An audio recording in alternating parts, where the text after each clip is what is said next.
Bismillahirrahmanirrahim. Assalamualaikum warahmatullahi wabarakatuh. Dan selamat pagi adik-adik sekalian.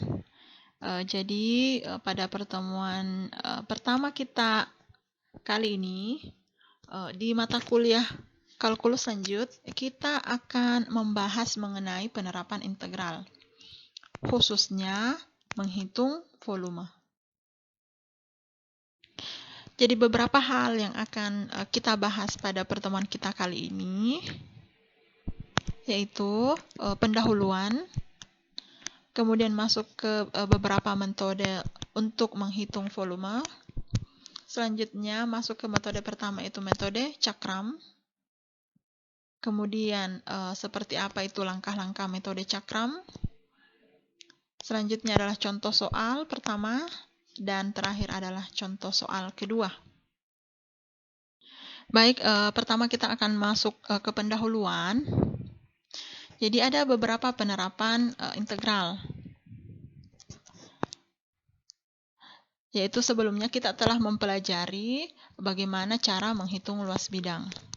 Selanjutnya, penerapan integral yang lain yang akan kita pelajari yaitu bagaimana menghitung volume, kemudian menghitung panjang kurva, dan terakhir menghitung luas permukaan. Baik, masih pendahuluan, kita akan masuk ke bagian pertama yaitu menghitung volume. Perhatikan bangun berikut. Ini adalah sebuah silinder atau tabung. Untuk menghitung volume tabung ini, rumusnya adalah V sama dengan pi R kuadrat dikali T, di mana pi R kuadrat ini adalah rumus untuk menghitung luas alas tabung. Untuk bangun kedua, ini adalah sebuah balok. Nah, untuk menghitung volume balok, itu kita kenal dengan rumus V sama dengan P dikali L dikali T, di mana P dikali L itu adalah luas alas dari balok tersebut. Dengan demikian, dari dua bangun yang ada, kita simpulkan bahwa rumus umum untuk mencari volume adalah V sama dengan luas alas dikali tinggi. Berikut adalah beberapa metode untuk menghitung volume benda putar. Yang pertama adalah metode cakram. Di mana untuk metode cakram, penampang irisannya berupa lempengan yang berbentuk bulat pejal seperti koin. Metode kedua adalah metode cincin, di mana penampang irisannya berupa lempengan bulat yang berlubang di tengah seperti cincin. Metode ketiga adalah metode lempeng, di mana penampang irisannya berupa lempengan yang tidak berbentuk bulat, misalnya berbentuk segitiga, ataukah bujur sangkar, ataukah persegi panjang, dan lain sebagainya. Dan metode keempat adalah metode tabung, di mana penampang irisannya berupa lempengan bulat yang berlubang di tengah seperti tabung. Baik, untuk visualisasi dalam menghitung volume benda putar, kita perhatikan grafik berikut. Misalkan grafik tersebut adalah grafik Y sama dengan Fx. Grafik ini akan saya putar mengelilingi sumbu X sebagai berikut. Sehingga akan terbentuk suatu bangun ruang seperti ini. Untuk menghitung volume bangun ruang ini, saya akan membaginya menjadi beberapa partisi kecil. Misalkan saya ambil partisinya seperti ini. Untuk menghitung volume partisi ini, dalam mempermudahnya, saya akan mengeluarkannya sehingga menjadi bentuk seperti ini. Nah, bentuk ini atau bangun ini yang akan kita hitung volumenya. Ingat kembali bahwa untuk menghitung, rumus umum untuk menghitung volume adalah luas alas dikali tinggi. Nah, perhatikan untuk menghitung luas alasnya berbentuk lingkaran sehingga luas alasnya, untuk menghitung luas alasnya adalah pi R kuadrat. Untuk menentukan rumus luas alas, kita perhatikan gambar yang tadi. Ini adalah partisinya. Kita perhatikan bahwa jari-jari lingkaran itu sama dengan tinggi kurva itu sendiri, sehingga R itu bisa kita ganti dengan Y. Jadi, rumus luas alasnya akan berubah menjadi pi Y kuadrat.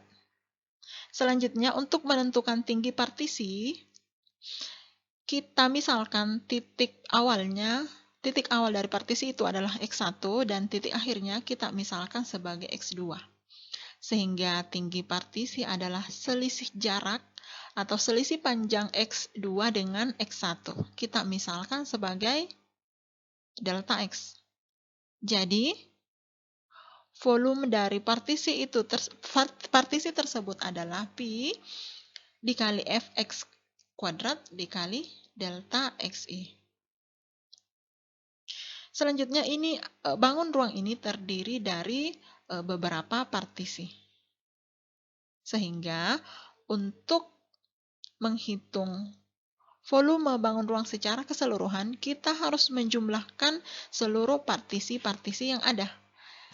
Dan kita peroleh rumus V sama dengan sigma luas alas dikali tinggi, di mana I-nya sama dengan 1 sampai N. Atau sama dengan sigma pi Fxi kuadrat dikali delta Xi, di mana I-nya itu dari 1 sampai N. Jika panjang partisinya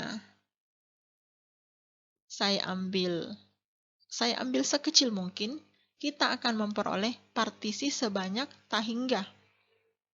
Sehingga rumus volume akan menjadi V sama dengan limit panjang partisi terbesar menuju 0, LA dikali T, di mana I-nya sama dengan 1 sampai tak hingga. Yang sama dengan limit panjang partisi terbesar menuju 0, sigma pi Fxi kuadrat dikali delta Xi, di mana I-nya sama dengan 1 sampai tak hingga. Rumus di atas tidak lain adalah definisi dari integral. Sehingga rumus volume bisa disimpulkan itu sama dengan integral dari A ke B luas alas dx. Atau sama dengan integral dari A sampai B Fxi kuadrat atau Fxi dikali dx.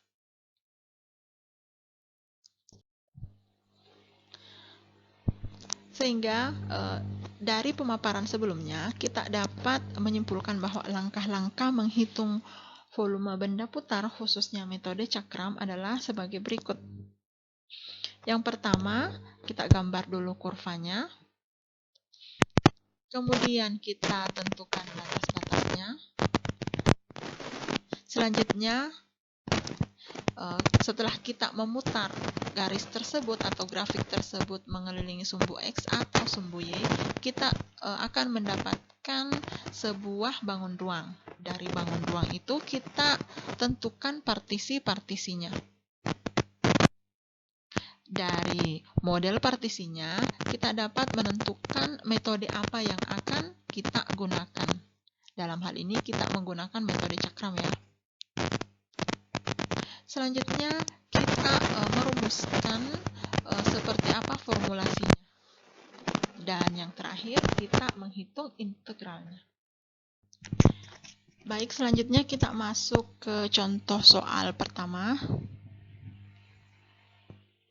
Tentukan volume benda putar yang dibentuk oleh daerah R yang dibatasi oleh kurva Y sama dengan akar X, sumbu X, dan garis X sama dengan 4. Apabila daerah R diputar mengelilingi sumbu X.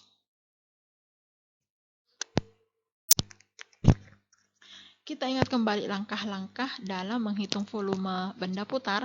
Yang pertama, gambar dan tentukan batas-batasnya. Kemudian, partisi bangun yang terbentuk.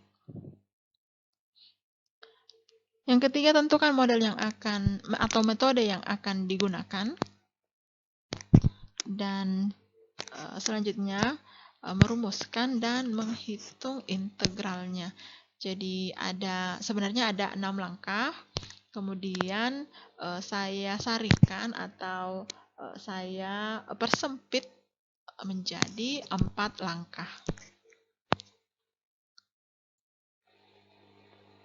Baik, untuk menjawab soal tersebut, kita akan mengikuti langkah-langkah yang telah diberikan sebelumnya. Yang pertama, kita gambar terlebih dahulu kurvanya. Kurva tersebut adalah Y sama dengan akar X. Selanjutnya, kita tentukan batas-batasnya. Selanjutnya, kita akan mempartisinya. Iya, jika saya lakukan pemutaran terhadap sumbu X, kita akan memperoleh bangun seperti berikut. Demikian juga dengan partisinya. Nah, langkah berikutnya, setelah mengetahui model dari partisinya, kita bisa menentukan metode apa yang akan kita gunakan. Dalam hal ini, metode yang akan kita gunakan adalah metode cakram. Langkah selanjutnya yaitu menerapkan rumusnya. Nah, kita perhatikan bahwa rumusnya yaitu volume sama dengan luas alas dikali tinggi sama dengan Pi Fx kuadrat dikali delta X. Yang sama dengan integral 0 sampai 4 Pi Fx kuadrat dx. Langkah berikutnya kita akan menghitung integralnya. Iya, volume sama dengan integral 0 sampai 4 Pi akar X kuadrat dx. Yang sama dengan Pi-nya dikeluarkan, berarti Pi dikali integral 0 sampai 4 akar X kuadrat dx. Iya, akar X kuadrat itu sama dengan X sendiri ya. Sehingga kita peroleh V sama dengan Pi integral X dx dari 0 sampai 4. Selanjutnya, kita integralkan integral dari 0 Pi integral 0 sampai 4 X dx itu sama dengan 1/2 X kuadrat, di mana X-nya itu dari 0 sampai 4. Kita masukkan nilai-nilai X-nya 0 sampai 4, kita peroleh Pi dikali 16/2 sama dengan 8 Pi. Selanjutnya kita masuk ke contoh berikutnya, yaitu contoh soal kedua. Tentukan volume benda yang terbentuk dari pemutaran daerah yang dibatasi oleh kurva Y sama dengan X berpangkat 3, sumbu Y, dan garis Y sama dengan 3 mengelilingi sumbu Y. Jadi kita akan menerapkan langkah-langkah menghitung volume yang telah kita berikan sebelumnya. Jadi langkah pertama, kita menggambar kurvanya terlebih dahulu. Seperti ini. Kemudian langkah berikutnya, kita tentukan batas-batasnya. Selanjutnya, langkah berikutnya yaitu mempartisinya. Ya, kita perhatikan bahwa tinggi dari partisinya itu adalah delta Y. Oleh sebab itu, di dalam integralnya nanti, delta Y ini akan berubah menjadi dy. Sehingga kurva di mana Y sama dengan X pangkat 3 itu kita akan ubah terlebih dahulu menjadi X sama dengan akar pangkat 3 dari Y. Setelah itu, untuk menentukan metode apa yang akan kita gunakan, kita gambar dia secara utuh, di mana kurva ini mengelilingi sumbu Y.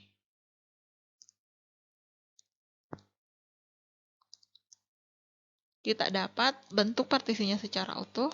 Ini adalah metode cakram ya. Langkah berikutnya, kita memasukkan ke dalam rumus. Nah, rumus volume itu sama dengan luas alas dikali tinggi sama dengan Pi Fy kuadrat dikali delta Y, di mana Fy ini adalah jari-jari alas.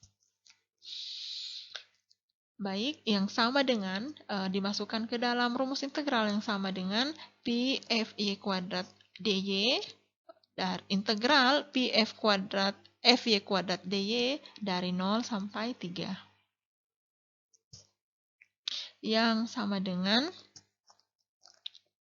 pi akar pangkat integral pi akar pangkat 3 dari y dikuadratkan dari 0 sampai 3.